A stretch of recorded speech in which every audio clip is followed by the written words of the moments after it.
Ito ang Istorya Pinas. Napakarami na ang mga ebidensya na lumutang para mapanagot ang tinaguriang The Queen of All Pugos na si suspended Mayor Alice Guo o fugitive na si Guo Waping matapos maglabas ng warrant of arrest ang Senado laban kay Alice Guo. Ngunit nang puntahan ng mga otoridad ang lahat ng registered address ni Alice Guo ay ni Anino, walang nakita. Totoo ba na si Alice Guo ay nagtatago nasa Davao? Totoo ba na isa lang ang pinagtataguan ni Kibuloy at Alice Guo at naghihintay lang ito ng tiyempo para makaalis papuntang China? Ganito na ba talaga kabagal ang ating judicial process sa Pilipinas? Kahit meron ng matibay na ebidensya, hinihintay pa talaga na makatakas bago lumabas ang mga warrant of arrest na kahit ni isang anino hindi na makikita. Totoo ba na ang hustisya ay para lang sa mayayaman? Ayon pa sa isang netizen, mahina kasi ang batas sa Pilipinas. Bistado na nga, pinagloloko lang kayo ni Alice Guo. Mula sa Bureau of Immigration pa lang hanggang sa PSA record, mas inuna pang padalhan ng isang batalyon si Kibuloy na dapat hinuli na yung Peking Alice Guo na yan. Uusad pa ba ang investigasyon sa kaso laban kay Alice Guo at sa mga sangkot sa isyong ito? Sino nga ba talaga ang dapat mananagot sa lahat ng ito? Kaya dahil sa trending na kontrobersyang ito, nagbigay ng samot-saring komento ang ating mga madlang netizen. Makakalabas din yan, di na bago yan dito sa bansa. Pera-pera lang yan, mainit na issue yan ngayon eh. Pag wala na sa issue yan, dismiss na yan. Paano yung mga sangkot na opisyalis ng gobyerno sa pugo na yan? Kakalimutan na lang ba? Sana walang takipan. Bayan muna na nagpapasahod para sila ay proteksyonan. Pero pinapahamak pala dahil sa mga gahaman ang nagtatakip. Kasama na rin imbestigahan mga sangkot na nasa gobyerno. Yan ang gusto naming makita. Otherwise, walang silbi. Hilig nyo mag-announce ng warrant of arrest. Kung hindi ba naman kayo mga syunga, hindi nagtatago na yon. Belt arrest of Guo. Bakit naman kasi na-announce while telegraph your punches? Pag mayaman, kahit may warrant, hanggang gate lang. Pag mahirap kahit walang warrant, ididiretso sipa ng pintuan at halughog ng buong bahay. Sabay tanim ebidensya at pag nanakawan ka pa, binabaril kahit walang kasalanan. Saludo ako sa mga bulok na pulis na gumagawa ng ganon. Sana'y paramdam ng Diyos sa kanila ang higit pa sa sakit na naramdaman namin. Hindi pa siya nahahanap, no? Kahapon ay ang report sa akin, hindi pa rin nahahanap yung magkakapatid. Hindi pa rin mahanap si Dennis Cunanan. Ang nakita lang ay si Nancy Gamo. Ito yung accountant nila na merong ring link doon sa Pogo Hub sa Bamban.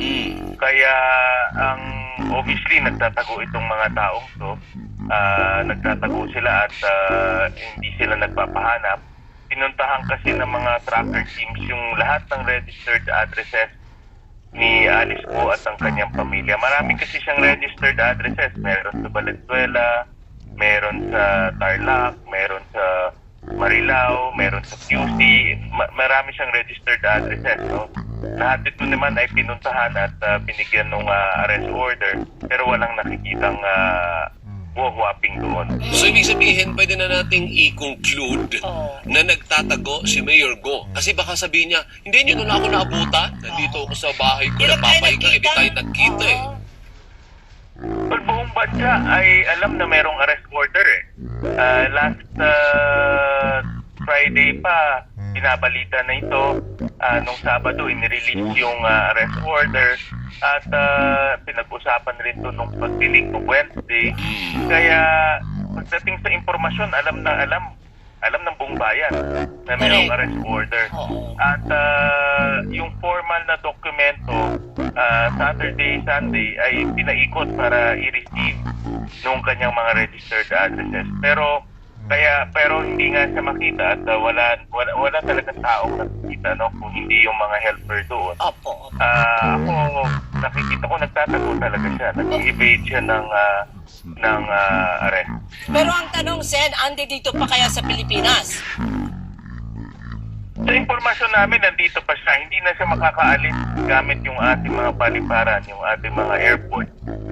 Dahil mayroon ng hold departure order. Pagtapos kasing nag-rule ng contempt ang Senado, kaagad nilitan yung kanyang status ng hold departure order.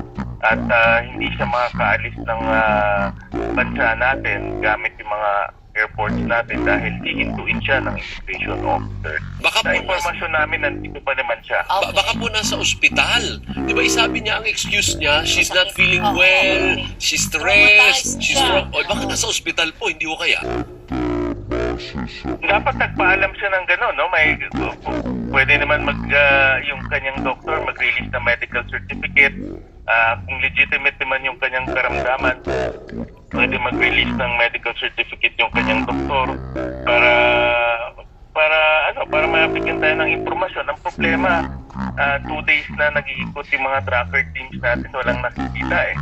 At lahat ng mga registered addresses ay pinuntahan. At nasabi ko, nasa balita to, lahat ng news agencies kinikerry ito. So, alam mo na meron kang arrest order. Kung ikaw ay merong respeto sa batas at wala ka naman tinatago, magsusurrender ka. Pero dahil nga hindi siya nagsusurrender voluntarily, ang para sa akin, ang ibig sabihin nito ay guilty siya. Ang nakikita kong mensahe dito, meron siyang nalalaman at guilty siya kaya hindi siya nagpapa-aresto. Opo. So, sa ganyan po sitwasyon na hindi natin mahanap, nagtatago lang naman, anong susunod na mangyayari po, Sen? Tuloy-tuloy yung paghahanap ng ating mga tracker teams at yung mga inorganized na mga teams, tuloy-tuloy yung kanilang paghahanap. At ang recommendation ko nga sa ating security office, expand na nila to tap yung mga other enforcement agencies tulad ng Bureau of Immigration, tulad ng NBI. Ang Senado kasi gumagamit at nakikipag-collaborate o nakikipag-partner sa mga ibang enforcement agencies natin, tulad ng PNP, dahil ang lawak na yung PNP, bawat sulok may PNP. So humingi na ngayon ng tulong sa PNP at sa iba pang enforcement agencies para lumawak yung paghahanap dito sa mga taong to. Senator, ano pa po ang kailangan natin kay Mayor Go? Bakit nga po natin siya pinatatawag? Pakipaliwanag nyo nga po. Kasi nakailang beses na rin naman siya. Ano pa yung kailangan itanong natin sa kanya pagbalik niya sa Senado? Anong impormasyon pa? Unang-una, dalawang beses hindi siya pumunta sa Senado. At ito ay pagbabaliwala ng proseso at mandato ng Senado.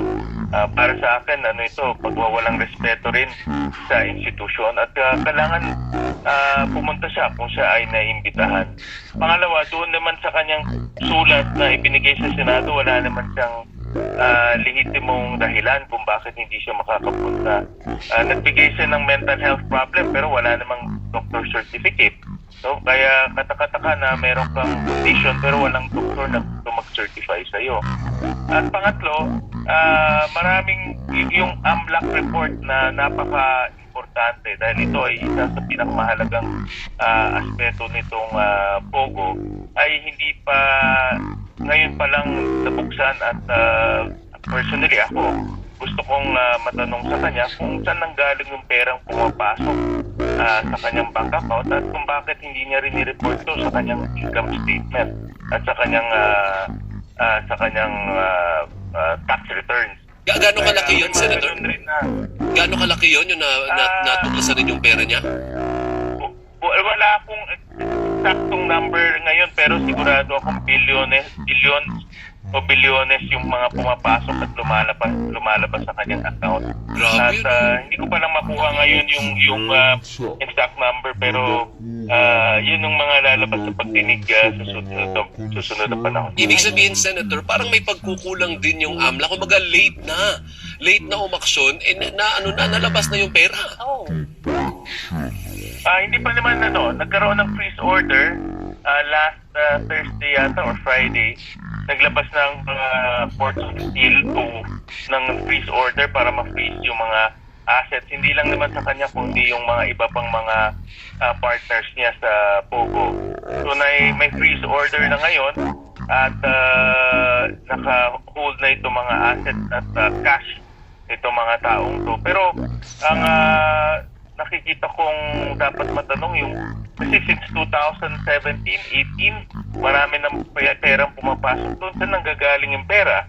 No, dahil parang para sa akin lumalabas parang bagong anggulo na naman to na nagiging money laundering hub tayo ng buong mundo dahil laking perang pumapasok at lumalabas at hindi natin na-detect.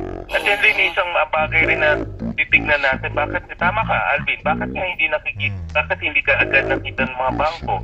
Bakit hindi ka agad nakita ng AMLAC? So, may pagkukulang ba sa ating proseso? Yun ang isang anggulo na titignan rin natin. Okay. Tama. Magkakaroon ba ng reward money, Senator, doon sa makakapagbigay ng informasyon kung saan po nagtatago itong si Mayor Go?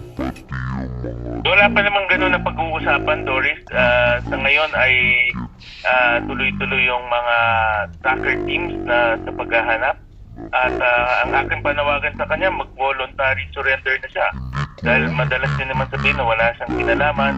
Ito naman ay hindi pa korte kung hindi in aid of legislation. So, pupunta siya doon at sasagot ng mga tanong at mabibigyan din siya ng pagkakataon na sabihin yung kanyang panig, yung kanyang side.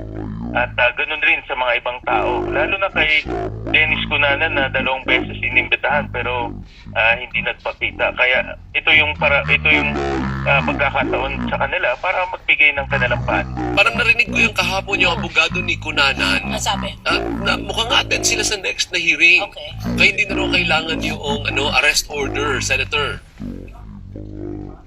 Bakit pa kasi nila pinaabot ng ganyan eh? Kung nag-attend na siya ng 3 beses sa inimbitahan, kung nag-attend na siya, hindi na umabot sa ganito. Since nandiyan na yung arrest order, hindi na mareretract yan until magkaroon ng pagdinig pa. Ama. Tsaka lumutang yung Angulo partner. I think si Senator Sherwin din yung nagpalutang na 300,000 ang price tag para sa peking birth certificate, peking passport, peking government ID. Yung implication, Senator, di tayo ding mga Pilipino ang mukhang pera at nagpapabayad, hindi ho ba? Pakadumi. Correct. Talagang nakakabahala yun. Parang may mga napausap akong Filipino-Chinese community na ganun nga raw yung kalakaran. Lalo na doon sa mga dayuhan na gustong maging Pilipino ng shortcut. Ayaw na lang dumaan ng naturalization process. So parang ang lumalabas na presyo ay 300,000 at makakakuha ka na ng birth certificate at kaya rin lakarin yung driver's license mo at passport mo. Kumbaga package deal na yon. At kung makikita natin, meron nga isang lumalabas ngayon na isang municipality sa Davao del Sur na 300 sabi ng NBI, 300 peking birth certificate ang na-detect nila doon. Ibiro nyo isang lugar na kalayo-layo, kaya mag-issue ng 300 na peking birth certificate. Yun yung So, Santa Cruz. Nangyayari talaga ito. Nangyayari at dapat maimbestigahan. Yun yung Santa Cruz, Sa may Davao. Sa Davao. Yun yung nabasa ko sa Davao del Sur. Sus Mario Josep, ano? Eh di sinong kurap ang nandun? Di civil registrar? Siya ang nag-i-issue eh. Civil registrar lang naman ang bukod tanging may kapangyarihan na mag-issue eh. Si Mayor nga, hindi nga nag-i-issue yan. Hindi dumadaan yan sa Mayor eh. Mayor ako, hindi naman dumadaan yung mga birth certificate sa akin. Civil registrar lang, pwede na siya mag-issue. Nakakahiya din, partner, At nakakatakot. Nakakatakot. Pero yung nahuli ng NBI, isang dayuhan, isang Chinese, na hindi marunong mag-Tagalog, hindi marunong mag-Bisaya, pero Filipino. yung birth certificate galing Davao del Sur. Yeah, pati sa airport ata meron din kanina, may binasa kaming news item. Hindi marunong mag-Pilipino. Pero may papel. May papel siya na na nagsasabing Pilipino siya. Correct. So makikita natin na talagang rampant, talagang nangyayari ito sa ating bansa at rampant siya at kailangan talagang mahintuto kung tuloy-tuloy lang itong mangyayari at marami po tayong alis-go na makikita. Tingin ko maraming alis-go na nandyan lang, hindi lang natin nakikita.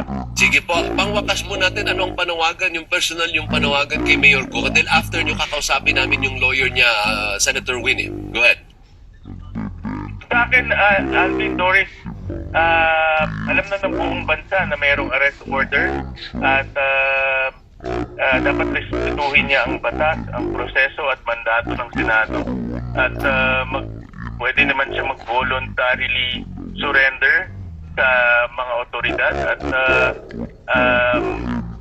ito ay magbibigay rin sa kanya ng pagkakataon na ilabas niya ulit yung kanyang panig at masabi niya yung kanyang nalalaman. At ang importante dito, rinirespeto natin ang batas. Lalo na siya bilang dating elected